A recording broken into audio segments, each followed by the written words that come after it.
Hi, it's Valerie Ling, clinical psychologist, director founder for the Center for Effective Living, here on a Friday afternoon, attempting to practice the art of not relying on being over-prepared. So I've set up my live equipment really quickly, and I've pressed live without even checking. I did no checking of, the angle or the frame, although now I can't help but adjust.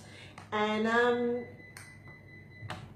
trying to free myself from relying on preparation, because as I've been explaining, I myself feel like my whole administrative world is in chaos, so I need to try a few things to give me some psychological flexibility, which actually brings me to the topic for today. I'm just going to share it in my group, and who knows, while I'm doing that, I might actually find some people who might join me. Can you believe it's Friday afternoon? I absolutely have no idea where the week has gone. I'm very excited that it is Friday afternoon, because I really could do with some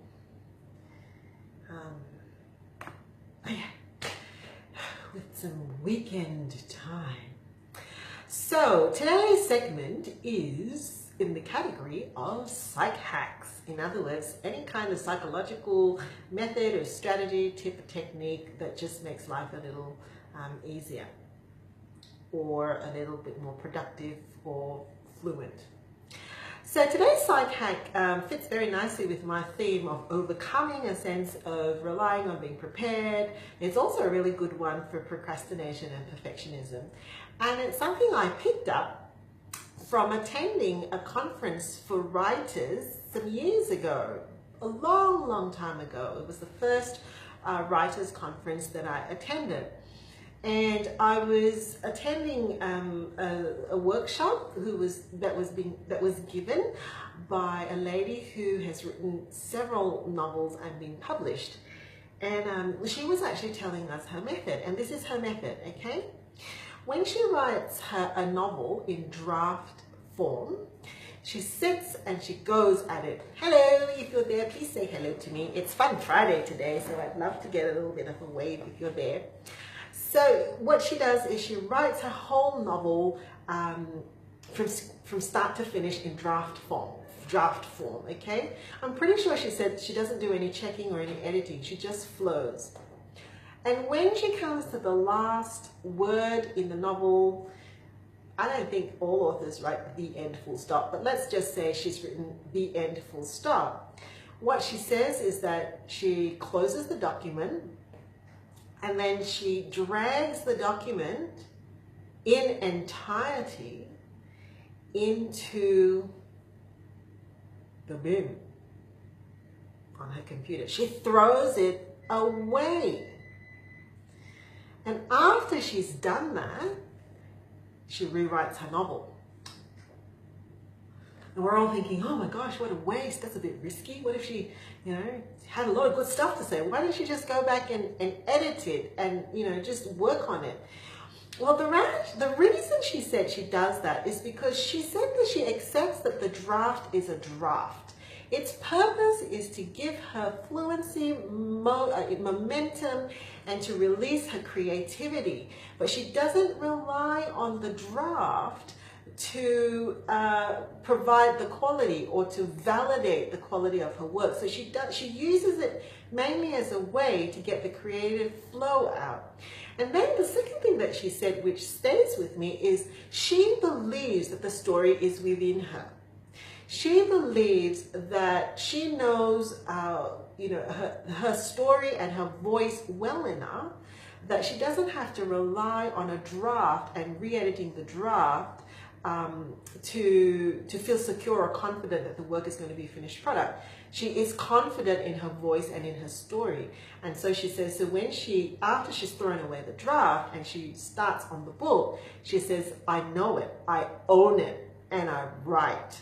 And that's the one that she will then become the finished book, and she edits and things like that, and that stuck with me, and it's something that I find a very helpful. I guess it gives me confidence, right? If someone who's a published author actually says she really believes her draft is a draft, throws it away, starts again, and has confidence in her voice and her story, that's a great message for us. That what we want to do is to have confidence in our voice, in our words, in our beliefs, in our thoughts, in our story, and not to be dependent on the definition of who we are or the product or the quality of our work from that checking, rechecking, referencing others, seeking external information and sources to actually to validate that what we have to say and what we have to do is good. I also think it's a great little technique to remember if we're having issues with perfectionism, because sometimes when you have perfectionism, you have a tendency to actually keep correcting the things that you're doing, and it actually really slows down and hampers all the other processes that are involved in producing a piece of work, such as creativity, flow, analysis, perspective, reflective thinking. So it's something that I have tried, and whenever I'm stuck with something, I will often say, okay, why don't you just try that technique? That whole paragraph that you've just written and you're criticizing and you're trying to rewrite, delete it all. Throw it away. Gone. Use your voice. You know what you want to say. You own what you want to say. Go. And that's my psych hack for you.